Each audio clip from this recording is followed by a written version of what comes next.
5 scary population control conspiracies. With over 7 billion people on the planet, it's no surprise the Earth is starting to seem too small for everyone. Resources are becoming strained, and so it's widely believed that certain agencies are out there working overtime at trying to figure out how to keep the population in check or even cutting it down by large chunks. These are 5 scary population control conspiracies. Number 5. Executive Order 13603. On March 16, 2012, former President Barack Obama signed Executive Order 13603 into existence. At face value, the 10-page document gives legal authority to the federal government to take over the economy, seizing all commodities and products capable of being ingested by either human beings or animals. It expands to include all forms of energy, all forms of civil transportation, all usable water from all sources, health resources, and induction of persons of outstanding experience and ability without compensation during peacetime and times of national emergency. Above all, the executive order has the power to engage in military conscription without question. In a nutshell, it gives the president the power to control almost every facet of the American industry and of Americans' lives under national emergency situations. The government can simply do what they want if they choose to. One point conspiracy theorists point to is that this executive order could be used to control everything on U.S. soil, including the population. Controlling the economy means controlling the food supply, which in turn prevents population growth. The fear is that, if ever some president in the future decides to use the executive order, it will put the country into a totalitarian regime. What's unusual is that the order doesn't justify any of the consequences that could result if such a thing was put into place, like destruction of liberty, the very thing that America stands for. Even more curious is that this order was signed into law without almost anyone hearing about it. To date, only a few of the stipulations in it have ever been challenged legally. Even Congress members don't know much about this executive order or even what's mentioned in it. Most are even surprised there's an EO allowing the president to gain this much power at just a moment's notice, yet it's a fact that it exists. When it was first signed, the Obama administration said they would never use the order, and they didn't, but it doesn't mean that it won't be used in the future if the White House sees fit to do so. Number 4. Club of Rome. Founded in 1968, the Club of Rome was first created by Italian industrialist Aurelio Pecci. He positioned the club as a global think tank, coming up with answers to some of the most pressing issues affecting the world. According to their website, the club is composed of scientists, business people, economists, politicians, and civil service from 5 different continents. Many conspiracy theorists cite the club as a primary example of a group trying to establish a new world order. It was Thomas Malthus, a prominent scholar, that said a rise in the nation's food production means a better life for the population in general. But this would only be temporary, since a better life meant faster population growth. For Malthus, population growth was inescapable as long as conditions improved. He added that population was kept in check by 2 points, positive and preventative ones. In the positive, there was hunger, disease, and war, raising the death rate in a natural sort of way. On the preventative side, he pointed to birth control, abortion, prostitution, celibacy, and postponement of marriage. Members of the Club of Rome subscribe to this notion of population control as well. They believe that if growth continues to skyrocket, the resources of the planet will not be enough to sustain everyone. Thus, they made a call to the notion of having limits on growth. They shared their fears and thoughts of what might happen if humankind continues on this path and leaves the use of natural resources or growth of population unchecked.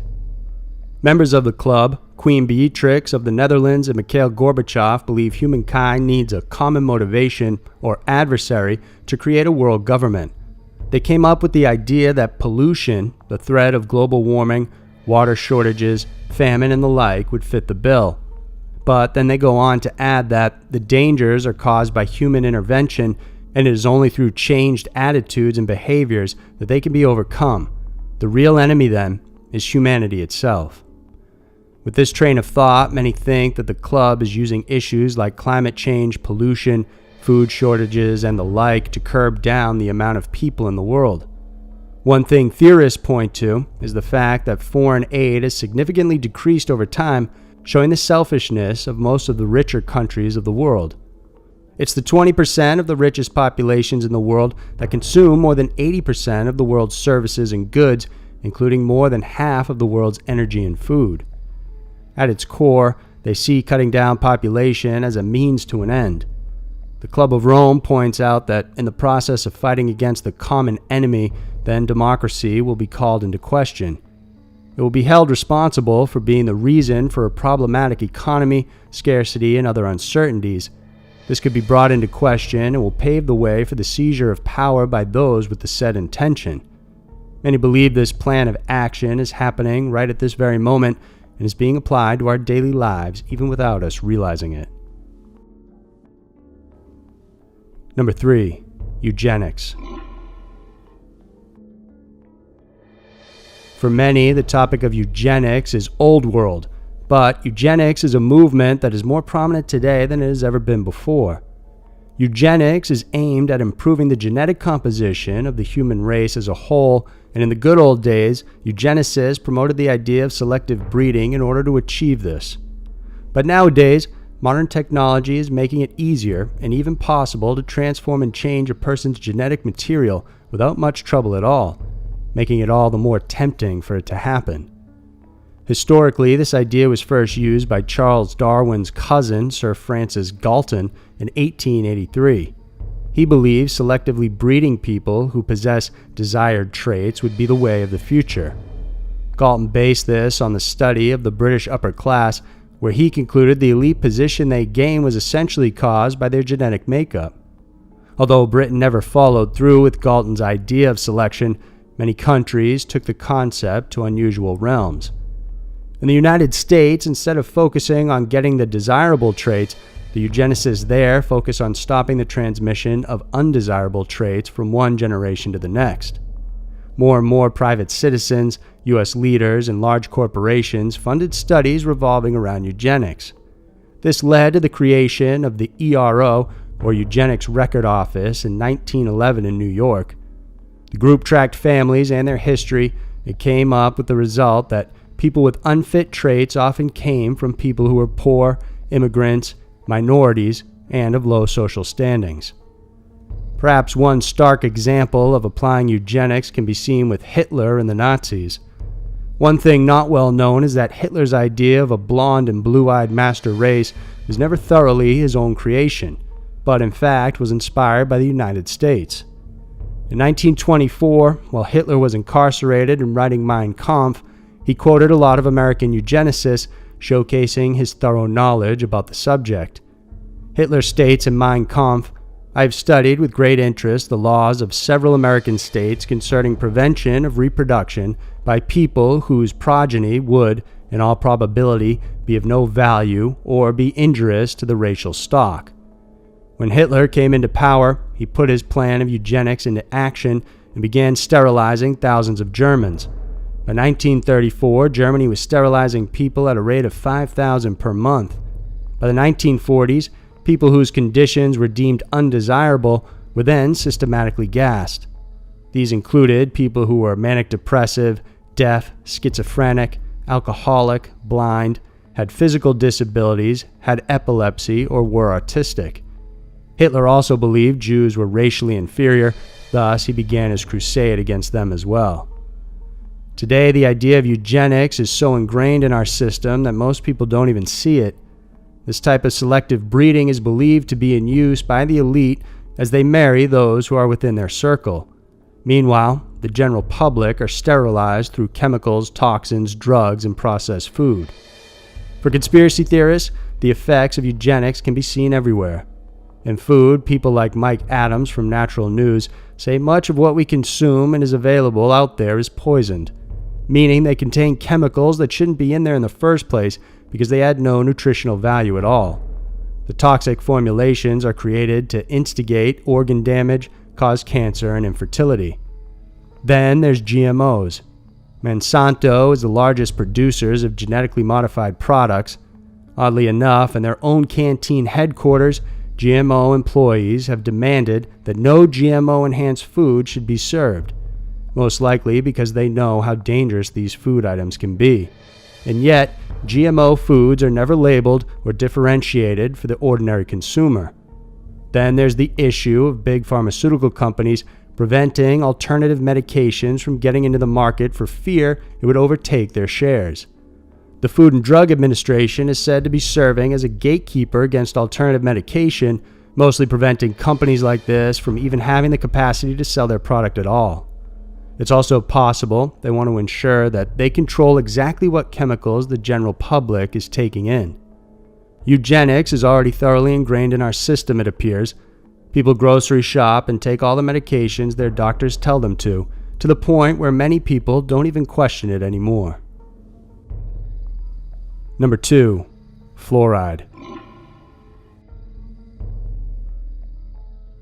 Water fluoridation was first introduced in the 1950s and 60s. It's believed having fluoride in the water that the public consumes helps in preventing acid attacks from bacteria that damage the tooth enamel. But for the past 15 years, studies have shown fluoride only works topically, like when we use it on toothpaste. But the CDC argues fluoridation in the United States has helped reduce the amount of tooth decay across the country. While statistically this is true, tooth decay has also declined in countries around the world with no systematic fluoridation of the water, according to the World Health Organization. Even though it's widely accepted, there are those who question the legality and true reason why fluoride is added to the water system. Those opposed to the idea say it's unethical to perform mass medication without a person's individual consent. By adding fluoride in water, those who drink more water than usual, like laborers or those with kidney issues, will not realize they are taking in more fluoride into their body. And in large doses, fluoride can do a huge amount of damage. A study published in 2012 by the Environmental Health Perspectives discovered a link between drinking water rich in natural fluoride in China and other places with the lower IQs found in children. The group looked at 27 studies, 26 of which showed a correlation between high water fluoride levels and lower IQs. Another study done in 2009 monitored fluoride exposure in 600 children and discovered no significant link between tooth decay and fluoride exposure. Conspiracy theorists say fluoride is nothing but a way to numb down the masses and help curb down the population by slowly poisoning everyone. It's undeniable fluoride is toxic when used in concentrations. In fact, it has been linked to the formation of bone cancer in rats. It's also worth noting that rats have a higher resistance against fluoride compared to humans. Multiple studies have also pointed at how fluoride can result in a higher increase in fractures, cause decreased birth rates, and are also harmful to fetuses when taken by pregnant women. It also triggers allergies and hypersensitivity. Einstein's nephew, Dr. E.H. Bronner, stated that, even in small quantities, sodium fluoride is a deadly poison to which no effective antidote has been found. Every exterminator knows that it is the most effective rat killers. Colorless, odorless, stainless, no antidote, no remedy, no hope. Instant and complete extermination, the body refuses to assimilate it. Fluoridation of water systems can be slow natural suicide or quick national liquidation. It's undeniable fluoride is a dangerous chemical that probably shouldn't be included in the water supply at all. But it seems most people don't even realize the dangers and what it is doing to their bodies. Currently, 29 of the 30 largest cities in the United States have fluoride in their water systems. Number 1. New World Order. When it comes to conspiracy theories, the idea of a New World Order is often one of the most prominent. The term NWO, or New World Order, refers to the rise of a purely totalitarian bureaucratic government. At the same time, it's also used as a term to describe events or situations that could pave the way for the creation of such an order. Conspiracy theorists believe the New World Order is being ushered in by a group of powerful elite families who want to shape the world according to their will. Although the order is said to be involved in a variety of nefarious plans, many people believe the most crucial one they're attempting to put in place is population control. The ways the NWO will try to implement this plan is by using modern methods like reproductive health and family planning programs. These programs force people to think of abstinence, abortion, and contraception.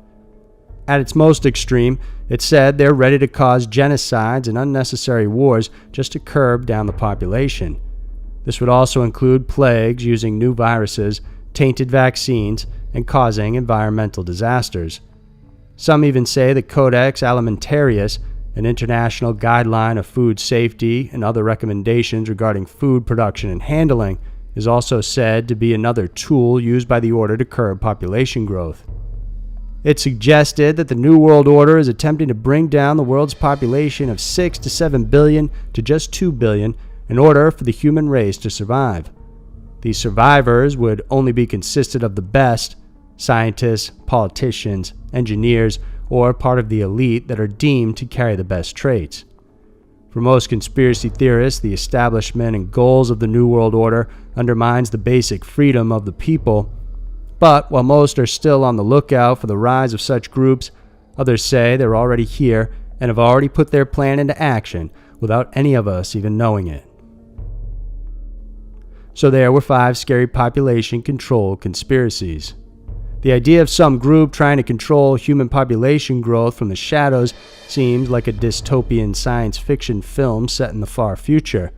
For those who believe in these theories, it's no longer science fiction, but instead our current reality. We have new videos coming out every Wednesday and Saturday, so please remember to subscribe to our channel because you won't want to miss out on what's coming next.